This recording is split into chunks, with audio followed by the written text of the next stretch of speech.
சித்தராமையாவின் வாழ்க்கை வரலாறு குறித்த இந்த தமிழ் காணொளிக்கு உங்களை வரவேற்கிறோம். சித்தராமையா 1948 ஆண்டு ஆகஸ்ட் 3ஆம் தேதி மைசூர் மாவட்டத்தில் உள்ள டி. நரசிபுரா அருகே வருணா ஹோப்ளியில் அமைந்துள்ள சித்தராமன ஹுண்டி என்ற தொலைதூர கிராமத்தில் பிறந்தார். அவர் ஒரு விவசாய குடும்பத்தை சேர்ந்தவர். அவரது பெற்றோர் சித்தராம கவுடா மற்றும் பொரம்மா ஆவர்.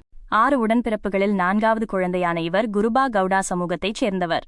சித்தராமையா தனது தொடக்க மற்றும் இடைநிலை கல்வியை பொறுத்தவரை மவுண்ட் கார்மல் பள்ளியில் பயின்று மைசூரில் வித்யாவர்தக சங்கம் நடத்தும் வித்யாவர்தக உயர்நிலைப் பள்ளியில் தனது பள்ளி படிப்பை நிறைவு செய்தார். அவர் தனது கல்லூரி கல்விக்காக மைசூரில் உள்ள யுவராஜா கல்லூரியில் பிஎஸ்சி பட்டம் பெற்றார். அவர் மைசூரில் உள்ள சாரதா விலாஸ் கல்லூரியில் தனது எல்எல்பி பட்டத்தை பெற்றார். சித்தராமையா பார்வதியை மணந்திருக்கிறார். அவர்களுக்கு 2 மகன்கள் உள்ளனர். அவர் 1983 அரசியலில் நுழைந்து கர்நாடகாவின் 7வது சட்டமன்ற தேர்தலில் பாரதிய லோக் தளம் சார்பில் சாமுண்டேஸ்வரி தொகுதியில் போட்டியிட்டு வெற்றி பெற்றார். முதலமைச்சர் ராமகிருஷ்ண ஹெக்டேவின் அரசாங்கத்தில் அவர் பட்டு வளர்ப்பு, கால்நடை வளர்ப்பு மற்றும் போக்குவரத்து போன்ற பல்வேறு துறைகளை வெவ்வேறு நிலைகளில் கையாண்டார்.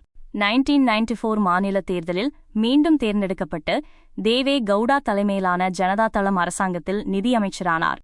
2013 சட்டமன்ற தேர்தலில் அவர் இந்திய தேசிய காங்கிரஸை வழிநடத்தி 224 இடங்களில் 122 இடங்களை கைப்பற்றி தெளிவான பெரும்பான்மையை பெற்றார். 2023 சட்டமன்ற தேர்தலில் காங்கிரஸ் வெற்றி பெற்றதைத் தொடர்ந்து சித்தராமையா மீண்டும் முதலமைச்சராக தேர்ந்தெடுக்கப்பட்டார். டி.கே.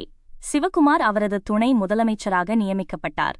பல ஆண்டுகளாக வெவ்வேறு கட்சிகளை பிரதிநிதித்துவப்படுத்தி மாநில மற்றும் நாடாளுமன்ற தொகுதிகள் உள்ளிட்ட பல்வேறு தேர்தல்களில் அவர் பெற்ற வெற்றிகள் மற்றும் தோல்விகள் இரண்டையும் கொண்ட ஒரு வரலாற்றை அவரது தேர்தல் செயல்பாடு காட்டுகிறது. அவர் 1996 மற்றும் 2004 ஆண்டுகளில் இருமுறை கர்நாடகாவின் துணை முதலமைச்சர் பதவி உட்பட 2013 மற்றும் 2023 ஆண்டுகளில் இருமுறை கர்நாடகாவின் முதலமைச்சர் என முக்கிய பதவிகளை வகித்துள்ளார். அவர் வகித்த மற்ற பதவிகளில் கர்நாடகாவின் நிதியமைச்சர், கால்நடை வளர்ப்பு மற்றும் கால்நடை மருத்துவ சேவைகள் அமைச்சர், பட்டுப்புழு வளர்ப்பு மற்றும் கால்நடை வளர்ப்பு அமைச்சர், போக்குவரத்து அமைச்சர், உயர்கல்வி அமைச்சர் மற்றும் காங்கிரஸ் செயற்குழு உறுப்பினர் ஆகியவை அடங்கும். 2026 ஆண்டு மே 28 அன்று சித்தராமையா கர்நாடக முதலமைச்சர் பதவியை ராஜினாமா செய்து தனது தேர்தல் அரசியலுக்கு முற்றுப்புள்ளி வைத்தார். இருப்பினும் தாம் அரசியலில் தொடர்ந்து நீடிப்பதாக அவர் தெரிவித்தார். ட்விட்டர் பதிவு ஒன்றில் தனக்கு கிடைத்த அன்பு, நம்பிக்கை மற்றும் ஆதரவுக்கு அவர் நன்றி தெரிவித்தார். மேலும் சமூக நீதிக்காக போராடுவதிலும் அரசியலமைப்பை காப்பதிலும் தனது அர்ப்பணிப்பையும் அவர் உறுதிப்படுத்தினார்.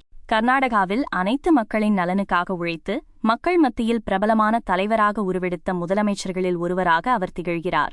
மேலும் சுவாரஸ்யமான காணொளிகளுக்கு இந்த சேனலுக்கு குழு சேரவும். பார்த்ததற்கு நன்றி. மேலும் பல வீடியோக்களுக்கு சப்ஸ்கிரைப் செய்யுங்கள்.